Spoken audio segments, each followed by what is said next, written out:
Welcome to the Play Podcast with me, Douglas Schatz.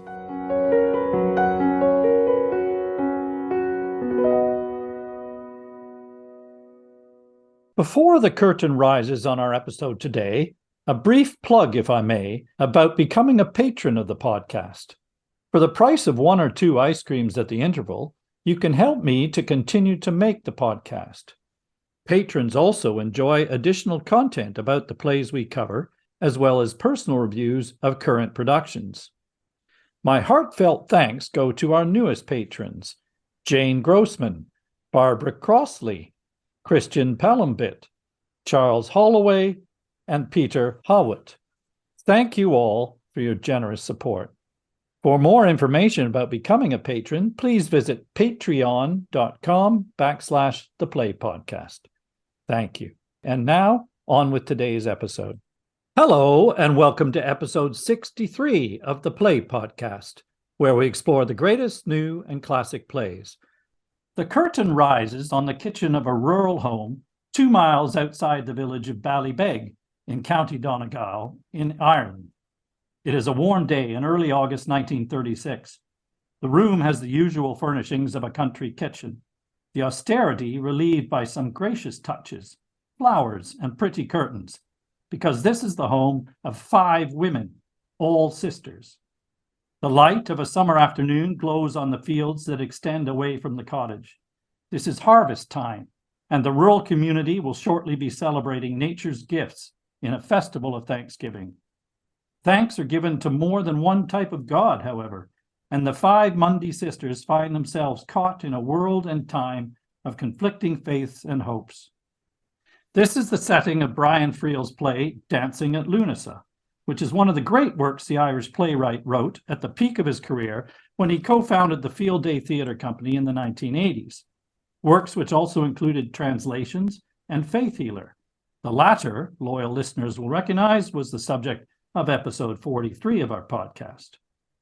Friel has been likened to an Irish Chekhov, the comparison partly arising from the fact that 14 of his plays are set, like Dancing at Lughnasa, in the fictional village of Ballybeg, where he charts the nuances of family dynamics against the backdrop of a distinctive rural culture.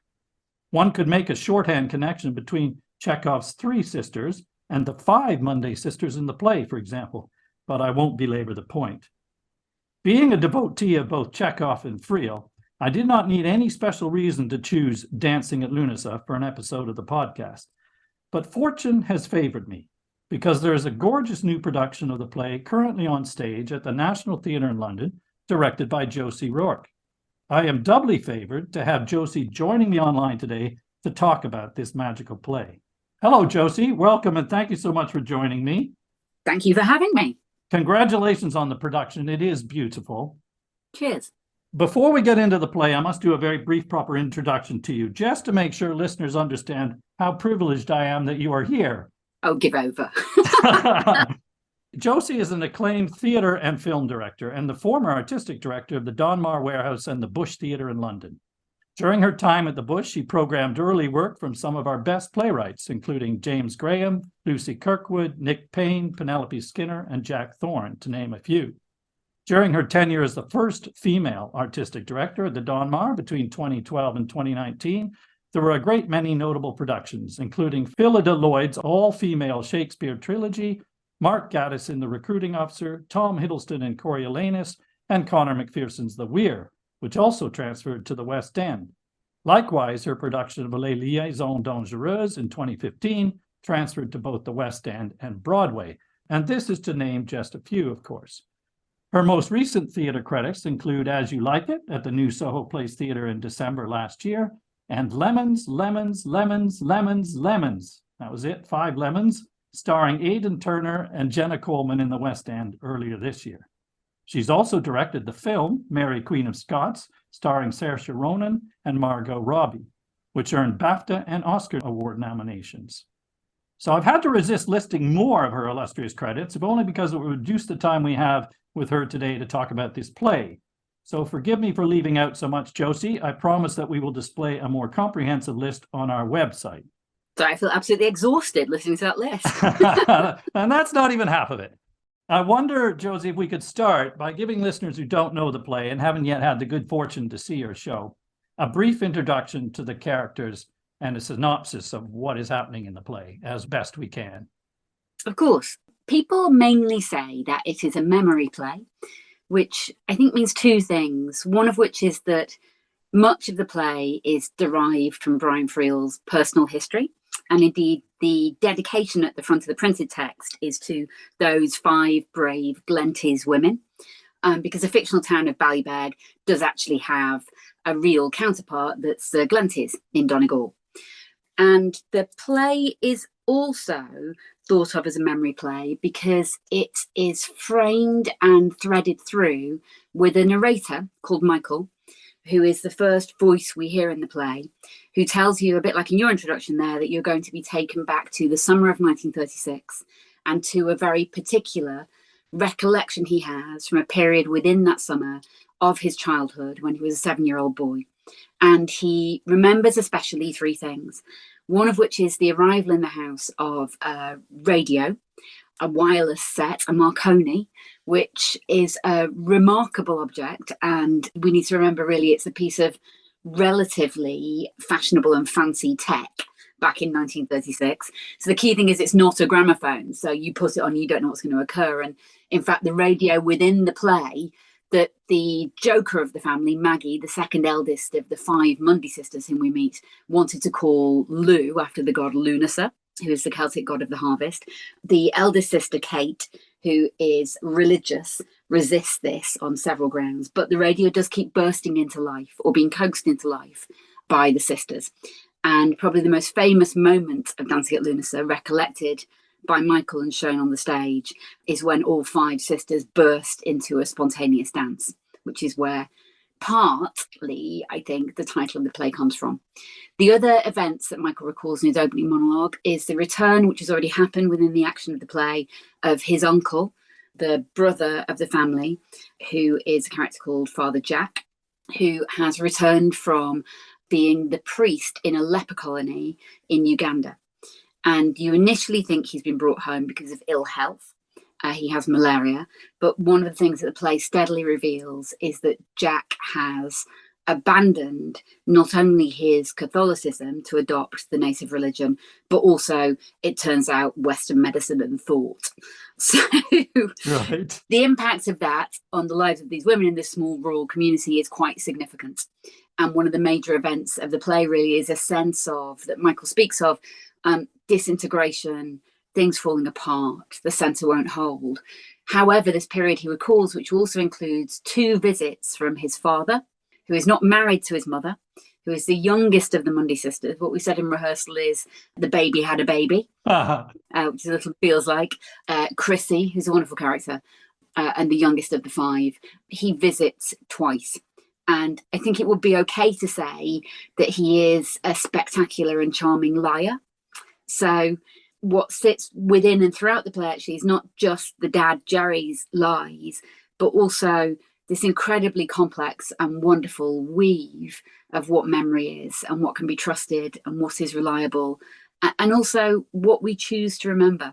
Some of what we learn about the future fates of the Mundy sisters is almost too painful to hear, actually. And Brian was inspired, I'm trying to do this without a spoiler, but Brian was inspired to write the play and indeed wanted it to go on at the National initially. I discovered the archive in Dublin, because he was walking along the South Bank and saw some people sleeping rough there and said to the person he was with, 2 of those women, they could have been my aunties. And the person he was with said, well, you must write a play about it, which is where this play came from. So although you think throughout the play that you are within rural Ireland, there is this sort of puncturing of that occurs towards the end when Michael describes the fate of 2 of his aunts who wound up in Southwark. And it's an extraordinary thing doing the play in the National Theatre, that you've been really seduced and soothed into this very complete world, and then suddenly the name of the borough of London that you're in pings out of the play. Yeah. That was Brian's original intent. How's that, Douglas? Well, that's unbelievably fluently done. Fantastic. Thank you. That's amazing about the geographical coincidence there. I had read, yes, that he was based on his mother, isn't it? And his aunts, these sisters. Yeah. Real characters, and Uncle Jack, who went off to be a missionary in Africa. Yeah. And as you say, one of the important memories is of the youngest sister who has the baby out of wedlock. And the father, Jerry, is English and itinerant, shall we say. He's not English. He sounds English. And in fact, Tom Riley, who plays Jerry, and I had a wonderful time trying to get a kind of glamorous sound from actors of that period, because it's slightly put on. So, I mean, I will have to spend any amount of time listening to David Niven, but we did a bit of that because he's Welsh. I was slightly confused when I heard him speaking because his last name's Evans, and we learn he's from Wales later, but he sounds very English. Yeah, he's a massive liar. Okay, just another one of his lies. We'll come to Jerry, of course. I want to ask you about the title, actually. We're just touching on Lughnasa, which is one part of the title. Can you tell us a little bit more about what Lughnasa is? It's not a word or a name that I would have recognized, and many I'm sure don't. It's a harvest festival. So one of the things that I think allows the play to embrace the Chekhovian is that the harvest is being brought in.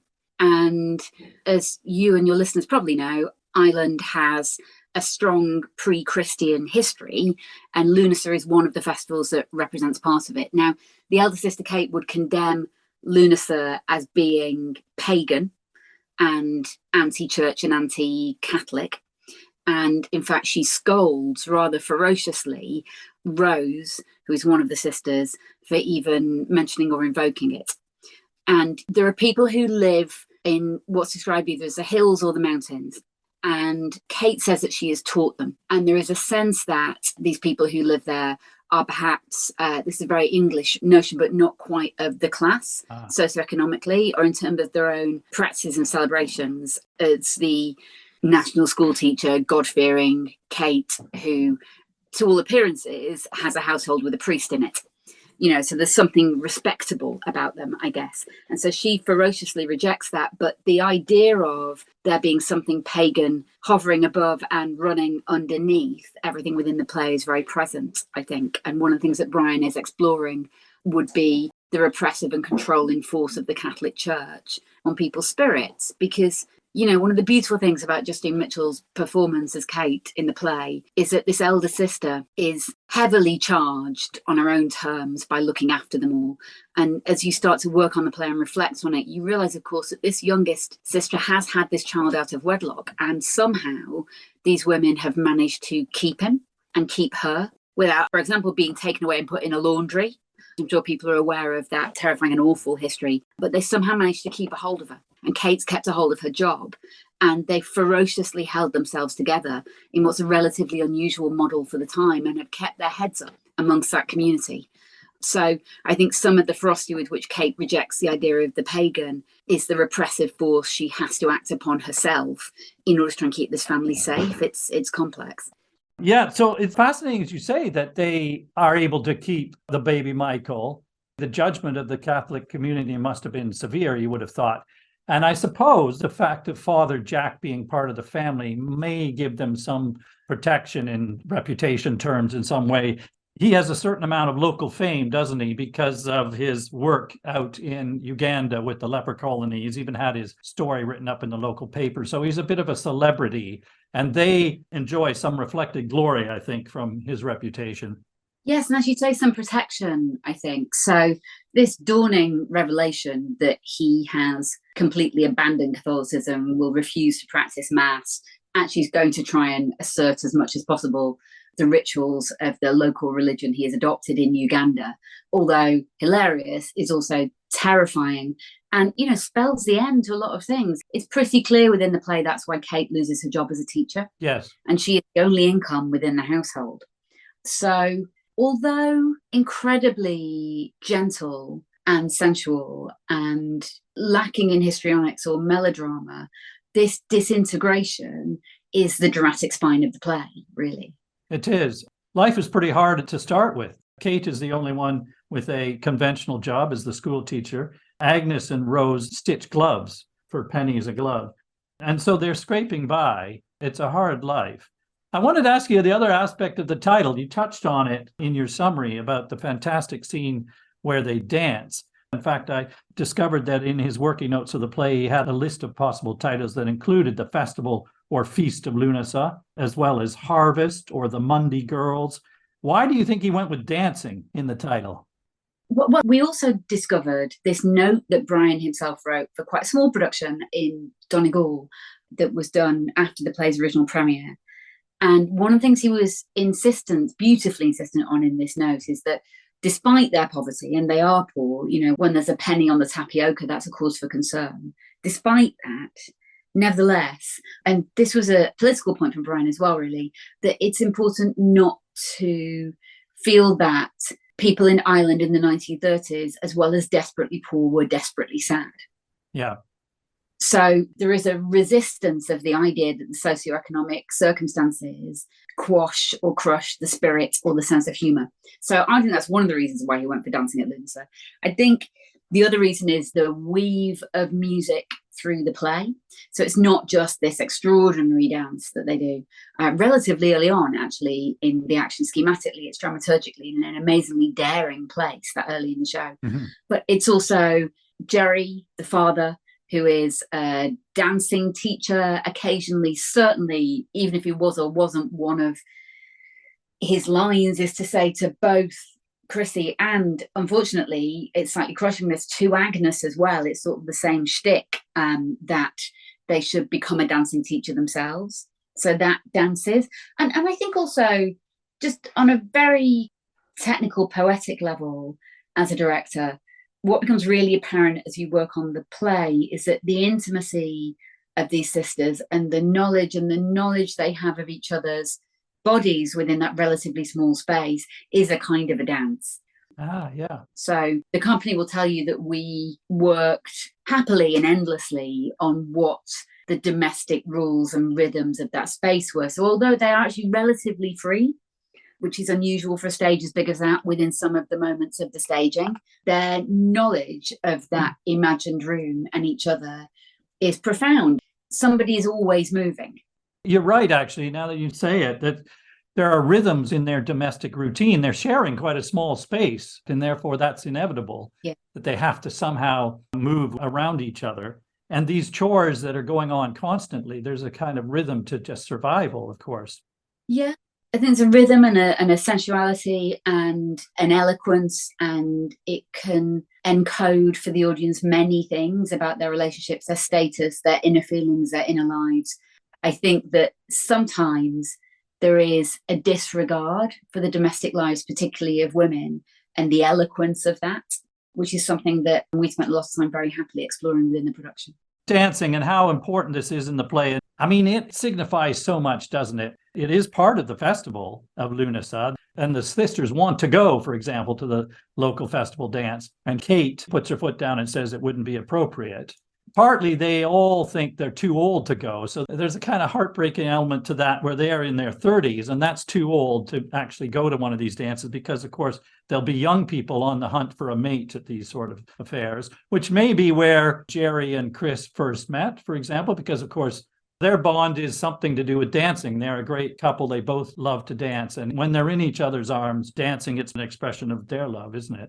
And an expression of sex, I think. There's an extraordinary description by Michael in the monologue that ends the first act of the play, in which he talks about a dance without music that his parents do, that he regards as a kind of a ritual. We just heard Father Jack talk about rites and rituals and ceremonies, which he regards as kind of a ceremony, which is a form of marriage, if not the official marriage, and that allowed actually his mother to let his father go off to fight the Spanish Civil War, which is a completely different part of this conversation, without the mourning and the grief and the depression that she'd slumped into after his previous brief visits. And I think you're absolutely right about Chrissy having met Jerry at the Harvest Dance. That was our thinking when we were investigating the play. I think Kate does invoke their age. I think it's invoked more potently earlier in the scene when Agnes says, "I'm 35, I want to dance." This kind of cri de coeur. I think when Kate invokes her age later, if you look at the stage directions of the play, that's really is well to do with seeing Rose do this uncontrolled dance of joy at the prospect of them attending the harvest dance in the town. And Kate, I think, is frightened to have people see Rose. There's a sense, I think, that this is a play written before really a popularization as her neurodivergence, but one of Rose's parts of neurodivergence, I think, is a form of dyspraxia. And Kate's concerned about the shame that might fall on the family and endangering Rose as well. You know, I mean, it's not just the child and Chrissy that might be taken away, it's Rose as well. You know, when Kate talks about losing her job, the thing she's most frightened about very clearly, and she says, is what will happen to Rose? Will she be put in some sort of dreadful institution? Well, we'll come to Rose and the characters a bit more specifically in a bit, but in terms of the dancing, I think there is also some danger in it, doesn't it? Doesn't it set in some way against the restrictions or constraints of behavior that the church would expect? There's something a little bit abandoned about it, uncontrolled, of course. In that scene you talked about, there's a certain sense of wild abandon where they're letting themselves go. But it encompasses, I think, the possibility of other dreams. It's a sort of physical expression of other possibilities for them, isn't it, as well? It's everything, isn't it? At the end of the play, it's beyond language. So in a way, I demur slightly from saying what it is, because the final instruction of the playwright is that you can't express it. It's so extraordinary and radical and profound, this dancing which comes from this music, you know. And I think, not to be, this is not me being critical at all, but the sort of very good essay about it goes, pagan is in opposition to Christian, and dancing is in opposition to repression, and dancing equals sex, and dancing equals sensuality, and dancing equals wildness, and all the things. And all of those words are valid and are true. But also, I think there is a sense that something is being released that is beyond expression. And really, in my work on the play as a director, the work on the characters needed to be so detailed that when those women dance in those moments, all of the complexity of their understanding of those people, and actually in a way that I find with Brian's writing more than any other playwright, there is something profoundly spiritual and mysterious about these works. And there is a conversation occurring between those actors, those parts, that text, that is deeper than anything I could possibly explore with my own language as a director. And they let it go in that moment. That scene where they dance on the Olivier, they break something every night. I'll bet. Yeah. The show report is like 3 saucers have gone. It was a milk jug tonight, you know. Actually, the best show report I've ever read in my life is one night last week, Agnes's wool rolled off the table and into the 3rd row of the audience. And Louisa Harland, who plays Agnes, who's one of the most resourceful actors I'd ever encountered, it said in the show reports, she went to retrieve the wool, realised that it was in the lap of a member of the audience in the 3rd row, so bit through it. Yeah, but, you know, the feeling with that dance is that if the radio didn't cut, at a certain point, those women would just leap into the auditorium and start ripping the seats out of the Olivier. That's where the paganism is as well. It's not just about sexuality. It's about a kind of release of all control, I think. Yeah, definitely a release, isn't it? From all their cares, social constraint, whatever pressures they feel, whatever disappointments they feel. And sexism, just like really basically, you know, just the awful repressive nature of trying to survive as a woman within that period. You know, there's a thing you might have noticed within the production that Ardlo Hanlon plays very, very wonderfully, where Father Jack does literally nothing domestically, nothing. He's handed everything. He doesn't do a hand's turn, as my mother would say. And he doesn't expect to, does he? No. And also, as you said, that there are a number of references in the play to dancing being non-verbal, and they dance without speaking, Jerry and Chris. And it is therefore another form of communication that is not, in a sense, hidebound by the rules or reasons that words inevitably impose. There's a sort of release of a different, deeper energy. Yeah, I think you're so right about this. You know, this is the first Brian Friel play I've directed. I've produced 4 of them as an artistic director. He's actually the playwright I most produced when I was running the Donmar. And there is this moment in Lughnasa when they dance, for me, is like that moment at the end of Faith Healer. And I think something occurred when Stephen Delane performed the ending of Faith Healer at the Donmar, where I wasn't sure really properly for the first time in the theatre what was happening in that room. I was raised Catholic, although lost my faith relatively young. And so my relationship to spirituality is quite a complicated one. But something, I think, for me, for one of the only times in my life, deeply spiritual and strange, shifted in that room around that moment. And I think that when that dance really works in this production, something occurs that is beyond storytelling, really. Yeah, I can't resist making a plug for our episode about Faith Healer, because we talk about the ending of that play and how special that is. It's almost supernatural, and it's also so beautifully composed. I wanted to ask you about the setting in Ballybeg. I mentioned that he sets this and many of his other plays in this fictional village.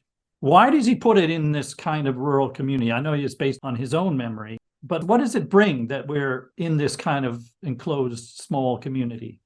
I think you've hit it, really. I think it's a space that allows him to use memory flexibly.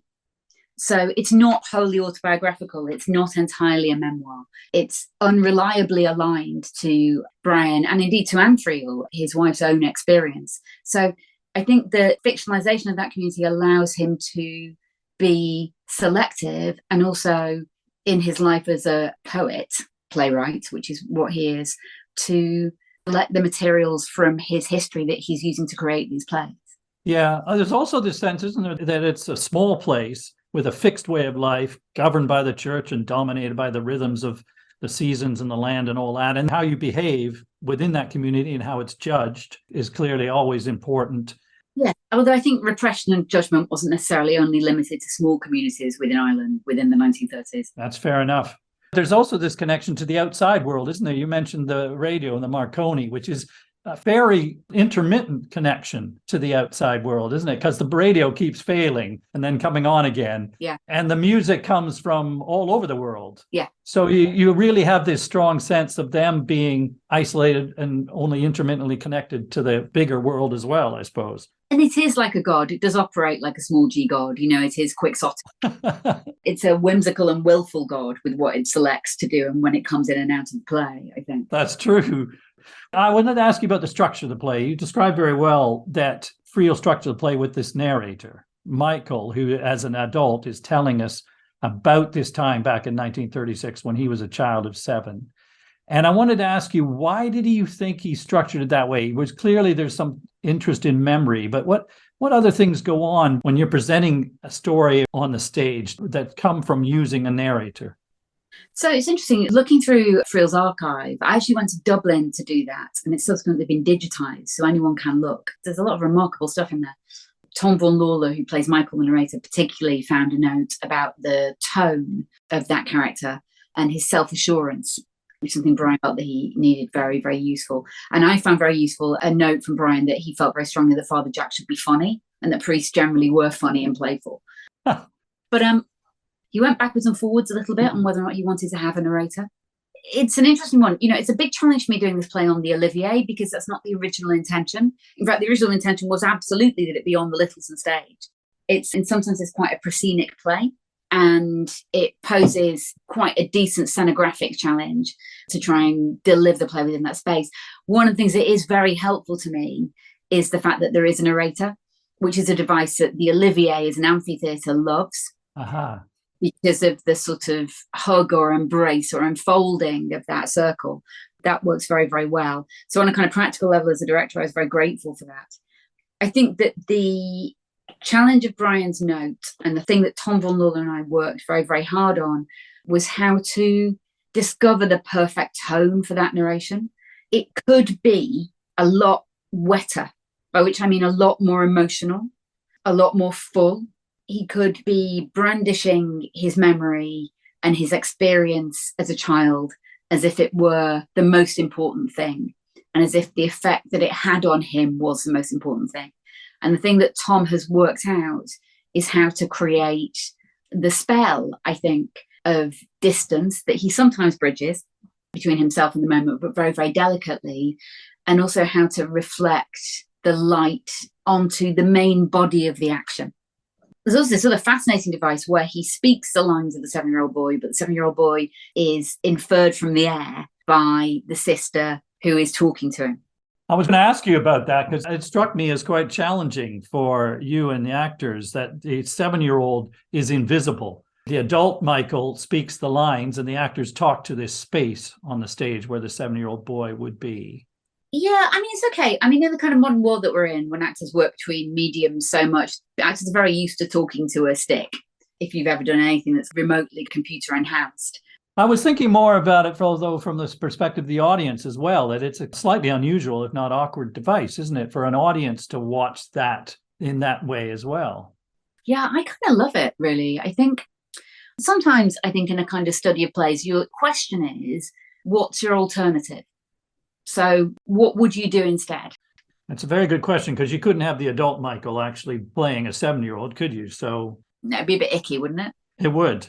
I was thinking about the perspective, though, also about the narrator, of course, always gives us some exposition. So there's some helpfulness there, which I want to ask you about as well in a second. But there's a sort of strange sense of time. It's a kind of dislocation that a suspension of disbelief in a way that we accept as an audience, that we're watching live events in real time of these sisters, when, of course, he couldn't possibly have imagined everything that's being said. No, he's unreliable.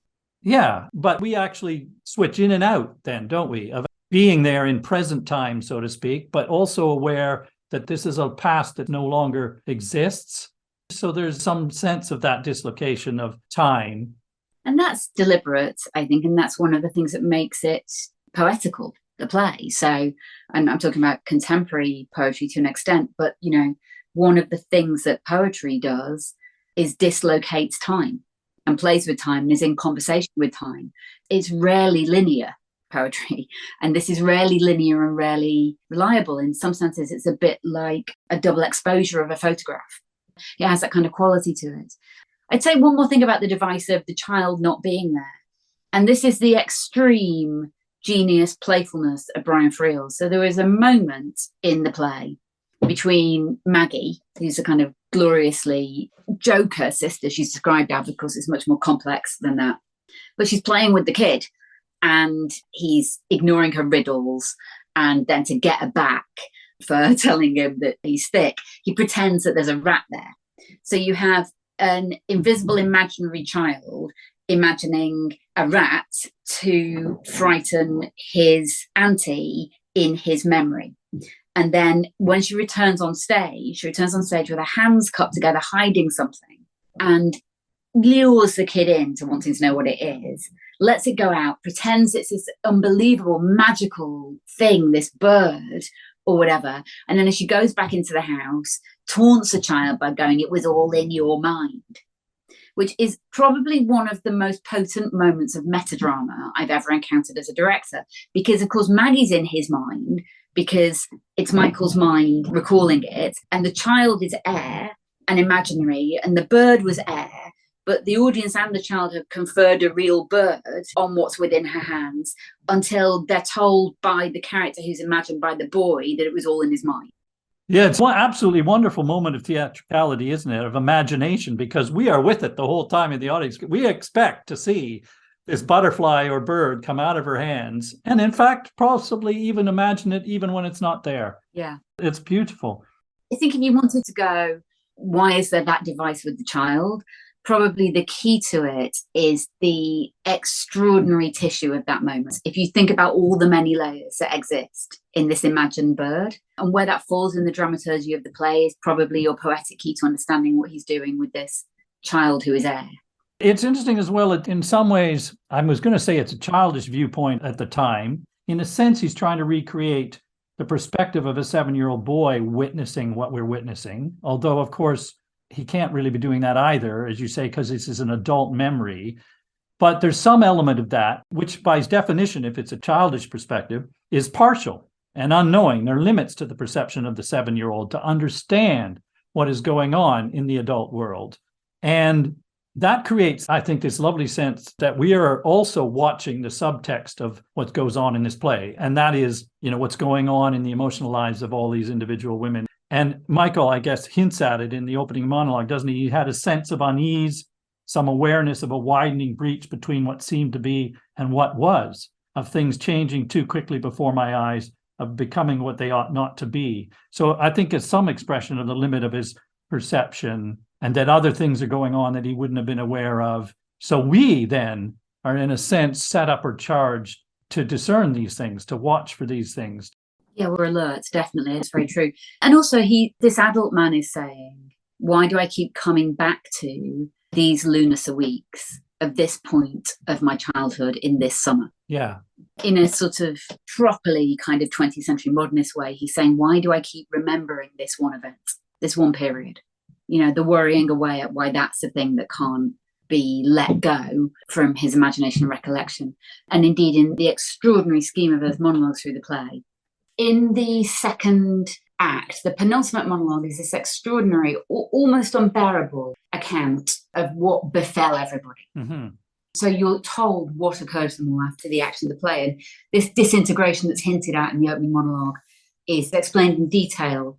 Interestingly, not in the final monologue of the play, which is where schematically a kind of textbook would tell you to put it. And I have this theory that by that point, you know them so intimately, it is almost unbearable or almost too painful to end the play with this account of where they ended as people, that it's just unsustainably awful for the audience to feel that. So then you have this halcyon moment in which two characters, both of whom you've now heard will die, dance through the garden with each other, not without sadness, but it's bittersweet's too naff a word for it really, but it's sweet and extraordinary to see these ghosts dance.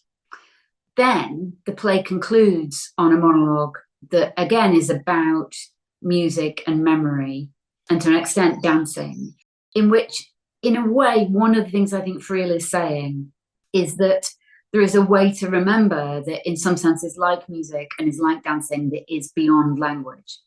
So that it might be that the thing that you are remembering are, you know, the sweet and assuaging sounds of that wireless, or the feel of that music, or just a beat, a phrase, a handful of bars of something that is sensual and is lovely and is consoling. And I love that about the play. I love that about Brian for doing that you go, here's this unbearable truth about what occurred to these people. Now here is an impossibly lovely way to remember them. And there is almost an instruction within the play, I think, that sadness and loss are inevitable, but to an extent you can choose where you allow your memory to come to rest. I agree with you entirely. And I was going to ask you very specifically, why do you think he has Michael, the narrator, tell us before the end of the play what's going to befall these characters? And then, therefore, we're going back in time again and watching them with this additional knowledge of what's to come. And that changes completely your perspective as you watch it. And I hadn't thought, as you've just described, that part of that is to alleviate the force of the tragedy and some way to balance that. And it's interesting that what you're suggesting, the way it is balanced in our memory. My wife accuses me often when we talk about holidays or things that happened in the past, I'm always only remembering the great stuff. She will always have, don't you remember, that was the trip that our daughter was unbelievably sick or grumpy or something. And I'm going, no, I don't remember that bit at all. And I think that's one of the things that comes across so strongly, of course. And I think one of Friel's philosophies that I picked up, certainly when we were doing Faith Healer as well, not only the unreliability, it's also about the subjectivity, and that it's not about fact, it's about feeling. What you've done so beautifully with the production as well is design that feeling. So the whole thing is infused with a warmth of a cherished memory in some way, isn't it? That the glow of the lighting, the beauty of the landscape. What you also get is the power of the bond of love in the family, and the moments of joy for the sisters, their high-spirited crack, and of course, this dancing. And all of that as a piece is basically just an emotion of about that time. Yeah. And, you know, the lighting in that play that Mark Henderson in this production has done so beautifully. I mean, you might get 3 minutes of that in reality in the average day in Donegal. You certainly don't get 2.5 hours. But again, that's unreliable. That's where his memory sits. You know, I mean, I don't know quite where at that time of year she's got a poppy from. Like, it's not quite real in that sense. It's where his imagination has come to rest. I read somewhere, Josie, that Friel, again on his memory, that there was a story he told, or he felt he remembered, about his father going fishing, which he realized at some point never actually happened. Yeah. But he has said elsewhere as well that memory partly is about what you might have wanted to have happened rather than what actually happened as well. Yeah. It's wonderful, isn't it? The other thing I'll say about the placement of that penultimate monologue, well before the play ends, as you say, and also the placement of this explosive, long, extraordinary dance, which, if it was musical theatre, that would be your act one closer. Yes. Or maybe your final number or something, the way the effect that has on the audience. It's such a surprise, although the energy bubbles to it, but the dance itself, coming at that point in the play, is that he's unbelievably formally innovative. And if you think of this across his work, because the plays are so successful and so popular, we sometimes, I think, tend to feel that they are not radical. But of course, he's busting deeply radical formal moves within this play. And the thing I will tell you as a director is that more than any other work I've directed, it really resists your bullshit. Anything you want to try, you think, that's fine, I'm just going to give this a little bit of topspin. I'd love to pace it. I'm going to land that joke there. And every time you try and do something that is natty or tacky or cute, which all directors do to an extent here and there, it just simply won't let you. And in fact, what it did as I was working on it, improving it, it's the only time it's really happened to me so regularly and so profoundly, is if a moment wasn't working, rather than address that specific moment, which is often what you do during preview rehearsal, you sit there and you go, this bit isn't working, let's rework these 8 lines until we get it right.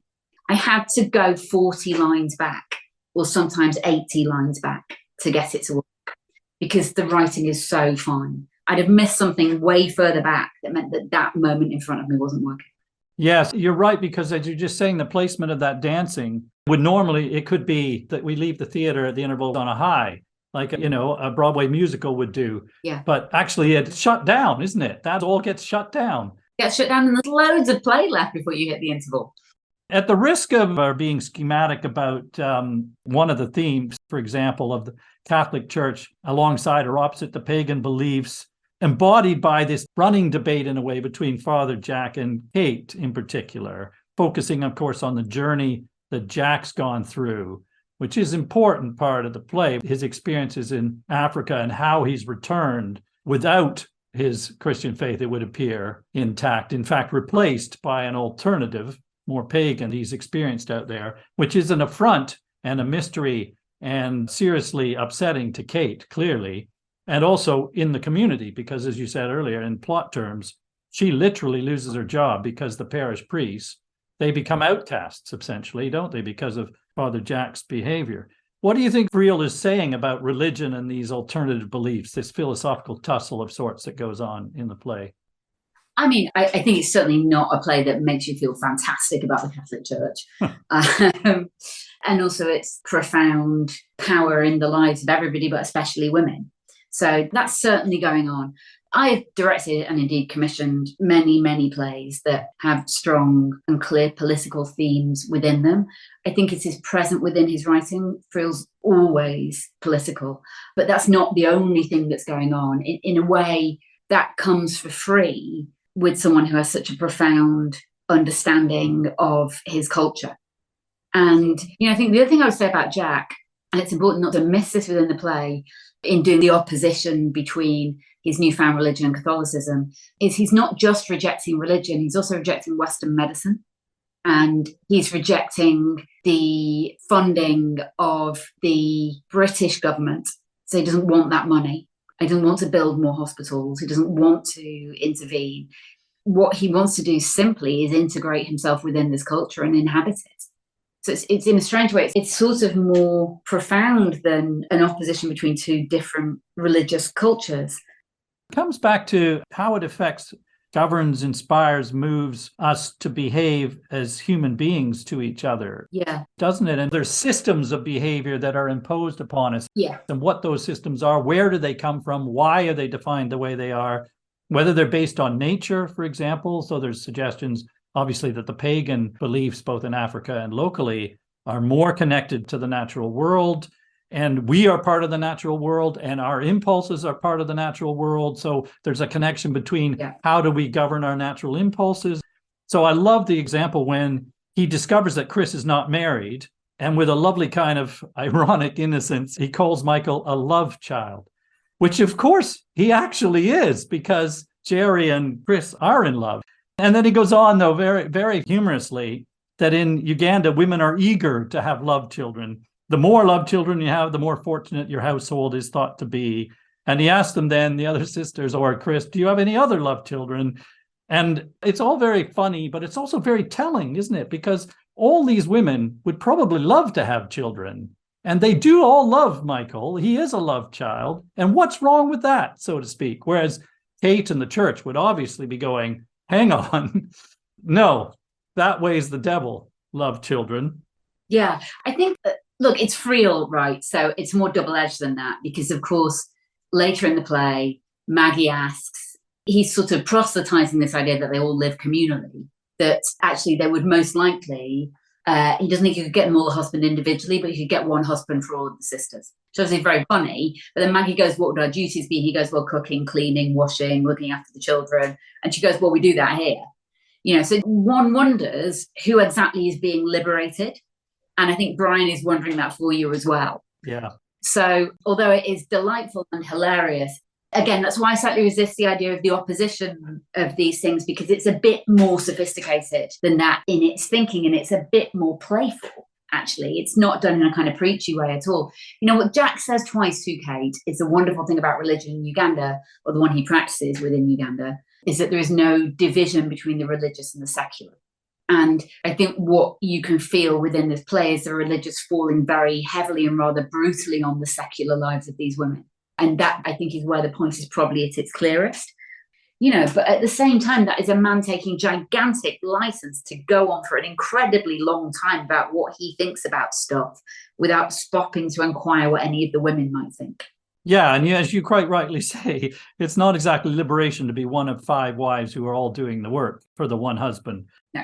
Although he holds up this sort of utopian view of this community where they all support each other. Yeah, but doesn't do a hand's turn. I mean, it's complex, you know. I mean, I think we sort of, Ardle and I, who Jack said about him, he's had a marvellous life. You know, he's had a great time. I mean, I think the thing that I find tremendously sad is that when it becomes clear to him that he's not going to get to go back to Uganda, that is the thing he is slightly deluded about. I think the church is not going to allow him to go back. And indeed, they've booted him out in collusion with the British. But, you know, I think he probably snuffs himself out.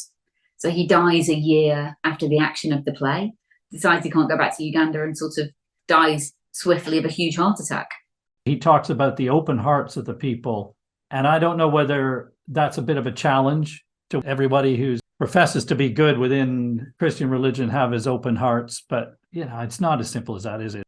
No, I wish it was. I'm afraid it's not. You know, yes, Michael is a love child, but that love that Jerry and Chrissy have for each other and that passion is insanely complicated and fraught with his lies. And indeed, Michael chooses to protect Chrissy from the biggest lie of all, that he has entirely another family in Wales, and so allows her to live within this fiction. So, you know, yeah, it's a love child, but that's an insanely complicated love.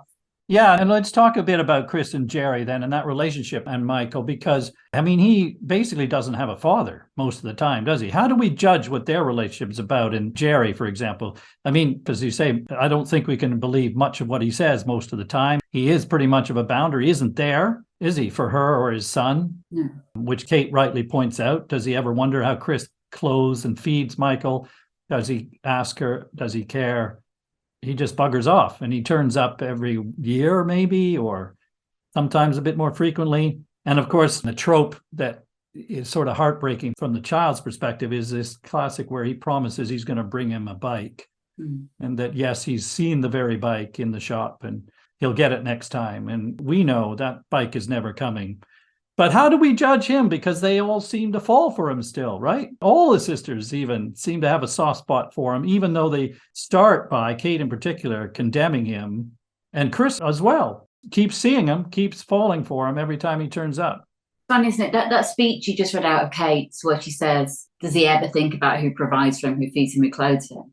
The way Justine Mitchell plays that, and it's successful within the scene, I think, is because he's gone without talking to her. And she's not got to see it. You know, to an extent, they're all lightly obsessed with it, I think.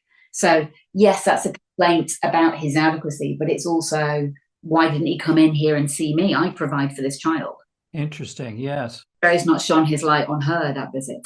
I think Tom Riley, who plays the part, does a terrific job, because I think it's insanely complex, because you have to believe that he is attractive and seductive and playful enough that you as the audience would fall for it.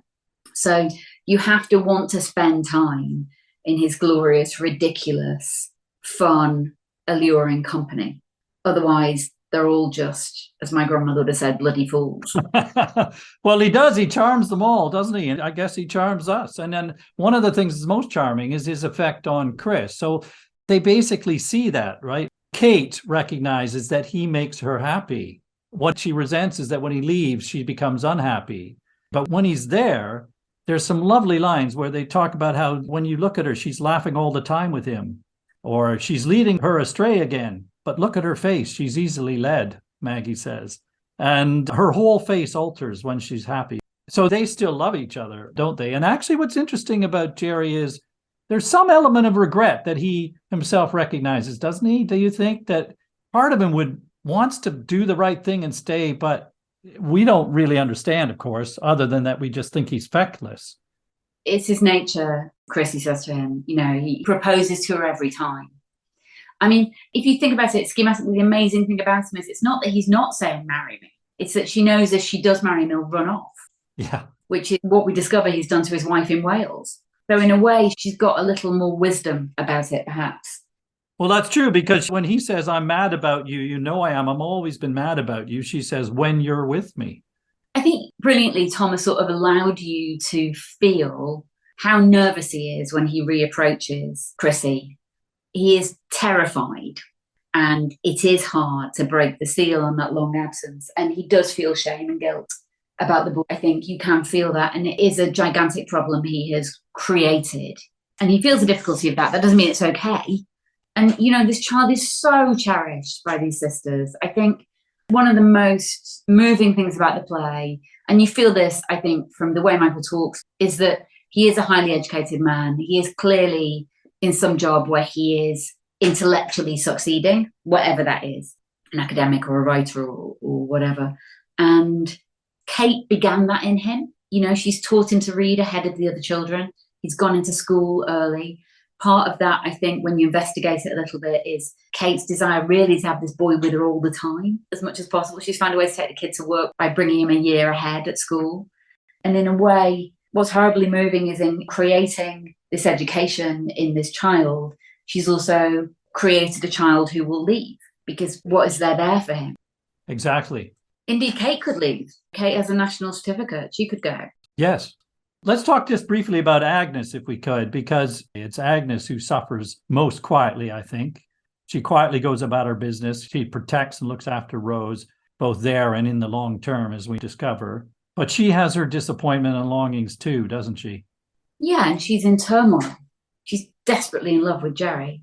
And she is a person, I think, who has found a way to cherish that unrequited love and to cherish that pain. Interesting. We do have a sense that Jerry understands that somewhere as well. Yeah, I mean, Jerry just wants everyone to love him as well. He sort of ranks the sisters and goes, Agnes is the one who seemed to object to me the least. Yeah, but he does know that. And one of the reasons why Jerry is great with people is because he sort of has a kind of sensuality where he understands what their nearest needs are. So he's very, very good in the short term. Like if you needed a martini or a kiss or a dance or someone to find your coat when you'd lost your cloakroom ticket, he would be your man. Or someone to alleviate the tension at a party by saying a witty thing. That's who you'd want by your side. If you needed someone to work out how you could live and survive your way through the next decade, he is not your candidate. No, that's brilliantly put. I love that. Why does Agnes leave then? I mean, spoilers alert, but she chooses to go and takes Rose with her. There are many theories about this, and there's much written about it, actually. And I suspect that when people are required to study this play, that's one of the key questions. So I think when the play was first done in the 1990s, some people I've spoken to, there was a sense that she left because of the disgrace of Rose's, we presume, being, to use a very old-fashioned word, deflowered by Danny Bradley at the lake, and the shame of that. I think quite deliberately, we don't know why Agnes leaves. I think she can't leave without taking Rose with her anyway. And in a way, although the sisters don't act on it, that is an act of generosity. If Rose isn't there, then Kate could go and teach anywhere. There's a sense in which she doesn't bolt, leaving her responsibility of Rose behind. No, it's a sacrifice on her part in some way, isn't it? That she steps up and says, I will take responsibility for Rose. I will protect her. Yeah, and she loves her. I think there are many reasons. I think it's partly that. I think it's partly because Jerry dances with her, and it is extraordinary and it is unbearable to taste that thing she can never have. I think she feels, as I said, towards the very beginning of the play, her 35-ness, and she wants to dance, and that she needs to give herself a chance. I think that in the immediate sense, Kate, you see, they nearly repress it. They nearly make the tea and don't talk about it after Rose comes back. Sorry to stop you, Josie. Can we just explain a little bit about what happens to Rose? So almost as early in the play as Brian can put it, Rose mentions this man called Danny Bradley, who she says has given her a present and thinks loves her, and has offered to take her to Lughnasa to look at his father's boat. And it's dismissed by everybody, partly because they think he's an absolute chancer, partly because they protect Rose very carefully and don't think it could happen, and partly because Rose is kind of dismissed by them as having a sort of romantic or sexual life. They just don't think about that. It doesn't really occur to them. They think that this bastard, as Danny Bradley is described by Chrissy, has just been sort of lightly hitting on their sister. But does it say somewhere that he's married with 3 kids? Yeah. And he's trying to lure her into the woods to seduce her. Yeah, no, it's definitely a bastard. Yeah, but at the point at which it's first mentioned in the play, they don't recognise it as a serious issue. What they focus on is that Rose is sort of taken up with the idea that he might be in love with her. They don't realise that it's a threat that he might go to Lughnasa with her. They don't admit that as a possibility. And also that she actually has the determination herself to do something about it, which she does. Yeah, they underestimate her autonomy, which actually is quite an interesting thing if we think about how our attitudes to neurodivergence have changed over the past couple of decades. In the original text, she's described as simple. That's the kind of extent of her diagnosis, as it were. Blauheen, who plays Rose, I think it's okay for me to say this, is themselves neurodivergent and recognises a lot of the things very clearly as a form of autism, and thinks that Rose is probably, if you look at various aspects of the character, autistic, which I think is almost definitely right. And, you know, we've been in a big conversation about the autonomy of people who are neurodivergent over the past several years. In that sense, although the play is rooted in the 90s in its description, people missing the autonomy of that character and a tragedy occurring around it is relatively up to speed, I would say. Yes, because it's signaled, isn't it, early on by this beautiful detail of Friel's, where she lets out that she's planning to meet Danny Bradley up in the hills, and that what they're planning to do is have a picnic, and she'll bring a bottle of milk. And then when she is gone, missing later in the play, and they realize that she's actually carried this plan through because she's put on her good shoes and skirt, and she had a bottle of milk with her. And I love that detail, that that's the signal that she has acted, as you say, on her own. Yeah. See, when she says it towards the beginning of Act 1, it's a bit like someone goes, I'm going to rob a bank. And they go, yeah, right, great. You know, and then at the end of the play, they rob a bank. But to return to the question about Agnes, I think the other thing that occurs is that when Rose returns, there's this extraordinary stage direction which describes how she walks back through the corn to the house. And what's very clear in the stage direction is that she has had a sexual experience. But you see, what happens is Maggie almost immediately leaps into trying to get the dinner made and to recruit everybody into what the dinner's going to be that evening. And it would be possible in that moment, because Maggie works so hard to diffuse attention and repress the feeling, for them not to ask her where she'd been. They could have chosen to repress it. But what happens is that Kate insists on knowing. And I think in a profound way, something breaks in that moment, not only within the family, but also between Kate and Agnes, who had this tense relationship from the very beginning of the play.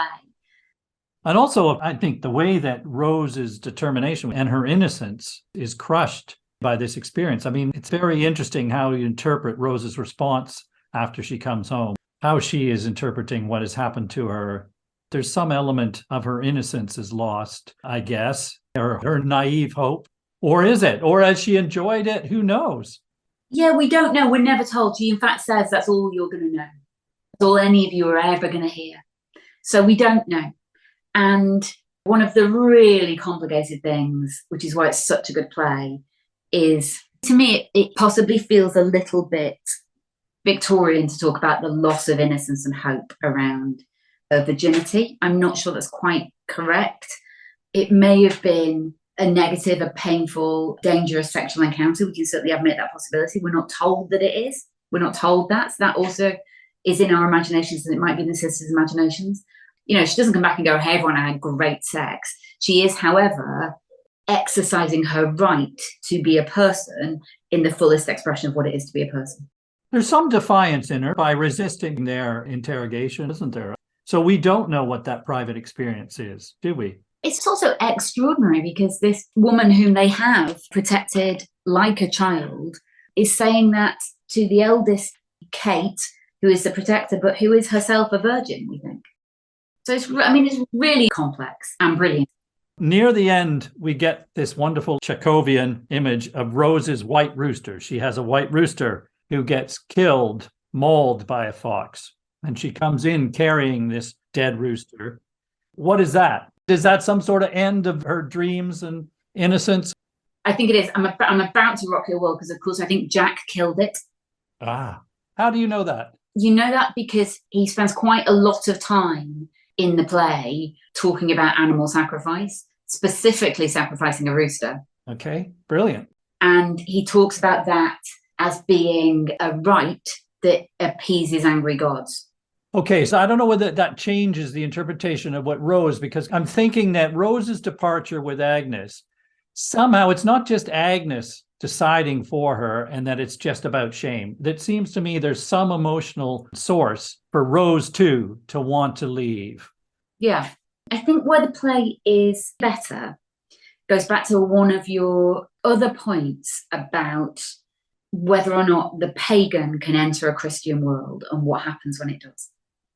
And I think the thing that is tremendously, if nothing else, kind of morally complex about the play, and to some extent resists in an extraordinary way these frameworks you might impose of going, what might this neurodivergent young woman's hopes have been for a relationship with this man? Like, it's just not that soapy. It's just not. And it's just not that melodramatic. It's more poetical and it's denser than that because it's asking a profound question about what the pagan is.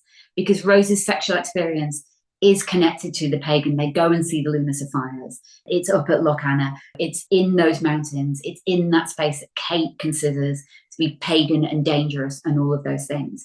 And the thing that Jack is prosecuting the play as an idea, and the thing that is in play here, is that this is sexual experience without framework, without judgment, without those Christian definitions of marriage, which I'm slightly resisting the interpretation on because it's much more complicated than that. And I don't think that Brian necessarily has a moral judgment about it. In a way, what he's doing is continually undermining one's own moral judgment of it and recalling you to something that is more profound and less comprehensible.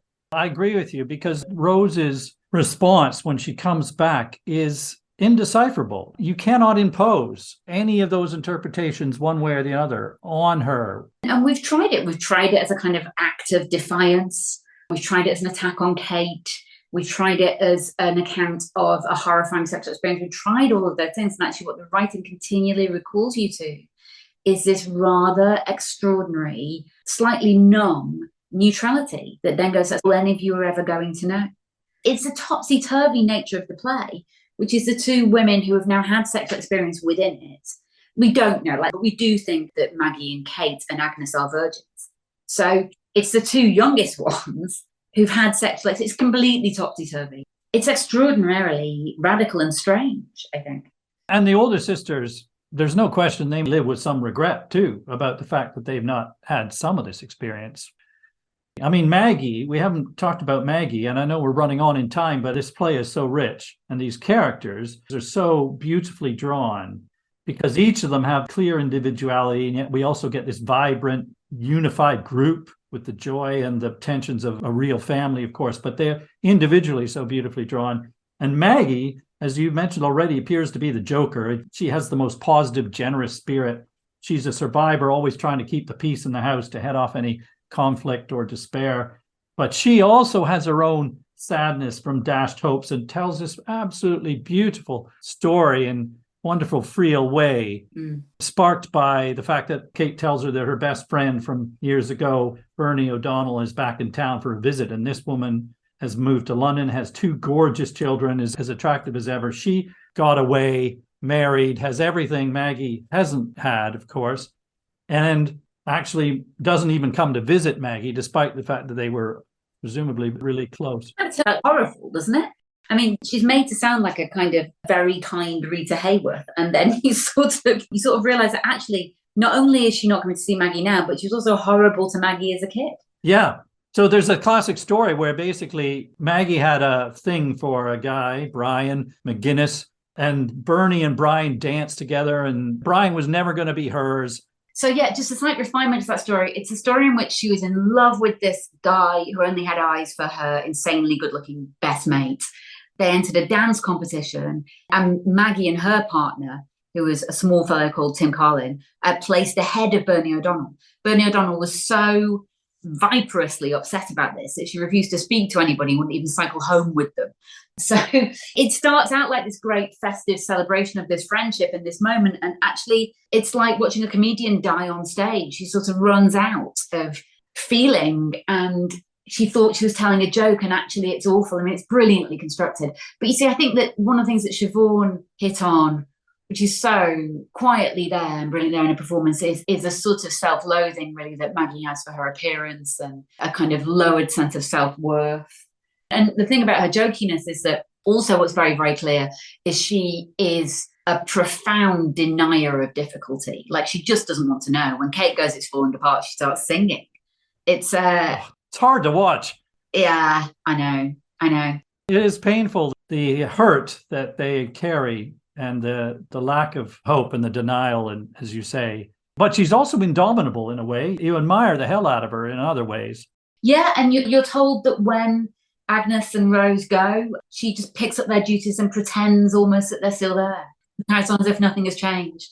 Josie, I'm conscious of time, so I'll fast track to the end. And I want to just ask you about the final poetic speech the narrator, Michael, gives us, which returns to the subject of memory.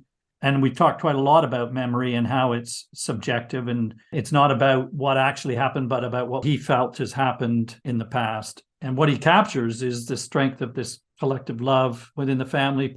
But I wanted to ask you, what is this final image where he talks about the scene moving, that these characters are off the ground almost in movement? To the music, yeah. I mean, throughout Friel's writing, one of the common threads is the allure of that music of the 30s. So it's a hymn to that. But I think, for me, for what it's worth, because it's so poetical, it admits many meanings, but that swaying somehow keeps them all suspended and therefore all alive. In the tableau, which is slightly altered from the one at the beginning, when you work it out, everyone who is dead is to his right, and those who are still living are to his left. But in that motion, they're somehow all still alive and suspended in that music and in that moment. And it is this call, which I think is part of the call of the play. Actually, simply what you're saying about your wife says, really, in the simplest possible terms, to remember the good stuff. Yes, it's keeping the past alive. That is literally what he's doing there. Yeah, and the part of the past you want to keep alive. That's right. And it's a wonderful theatrical moment, Josie, because it takes a minute before you realize that they're swaying. And that's just magical to witness. And he brings it all back to dance, doesn't he? He says it's as if language had surrendered to movement, dancing as if the very heart of life and all its hopes might be found in those assuaging notes, in those hushed rhythms, and in those silent and hypnotic movements. Dancing has been a language in itself that connects him also to that past within which they and we discern and experience these deeper truths, I think, somehow. And also that dancing, that music is a silencing that he will take. Like, he'll take that he won't, as you've alluded to, take the silencing or the repression of the church or the state to an extent under De Valera, or the silencing of these women's lives, which are so rich and so often unrecounted and unstored in our version of capital H history. but this is a silencing he will take. And as you mentioned earlier, the original sources, it's a tribute to those women, his mother and his aunts. Yeah. Okay, I'm going to let you go. But before I let you go, one of the traditions of the podcast, I like to ask my guests to recommend another play that we might cover on the podcast, or that one that's just a personal favorite. Now, I know this is a completely iniquitous question. How could you possibly just choose one play? And I hasten to say, that doesn't mean you don't love all sorts of other plays, but is there just one play you might suggest to our listeners? So can I do two? Is that okay? Of course, yeah, two's great. Just because it's probably the Shakespeare play I think I want to direct next. So I'm thinking about it a lot at the moment is Winter's Tale. And yeah, it's just been on my mind recently. So I'd love to hear a podcast on that and people's thoughts on it. But there's another play, which actually I want to reread, which is a play by Jack Thorne, whose work is being produced a lot at the moment. But Jack wrote a play for the Bush when I was running it that I've been thinking about a lot this week because of the local election results. And that play is called The 2nd of May, 1997, which is a play that would be worth a revisit. Not least because one of the people in it was at the time a little known actress called Phoebe Waller-Bridge. So, but you think the politics of that play still seem relevant? Well, I actually want myself to revisit it. It's set the morning after the Labour landslide victory. Although nobody seems to think there's going to be a Labour landslide victory in our next election, you might see a change of government, and it's about what that change of government meant. Yes, great. Thank you very much for that. Before we bring the curtain down, just a reminder that Josie's fabulous production of Dancing at Lughnasa is running at the National Theatre in London until the 27th of May. Having just heard us go on about how wonderful this play is, don't miss this chance to see it brought so beautifully to life. Thank you, Josie. I really appreciate you taking a lot of time to talk to us about this play, and thank you for your production. It was delightful to talk to you. Thank you so much for your detailed and thoughtful response to it. Thank you. As the curtain falls on the Mundy family, we feel a sadness for their lost past and for their hard futures. But it's a sadness also infused with the underlying power of stubborn hopes and collective love, a power that speaks through both the joyous crack between the sisters and in their irresistible impulse to dance themselves and together. Whatever ceremonies you believe in, perhaps the message in the play is to live, as Jack suggests, with open hearts, to allow each other to make our own spiritual search, which might, or even should, include dancing. Thanks for listening. See you next time.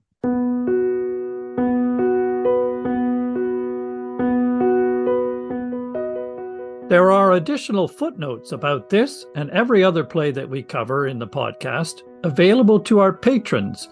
Patrons also enjoy exclusive access to the play review, bonus episodes in which I review current productions that I see in my regular theater going. To become a patron, visit patreon.com/theplaypodcast and follow us on Twitter and Facebook at The Play Pod and on Instagram at The Play Podcast. Thank you again for listening and for your support. See you next time.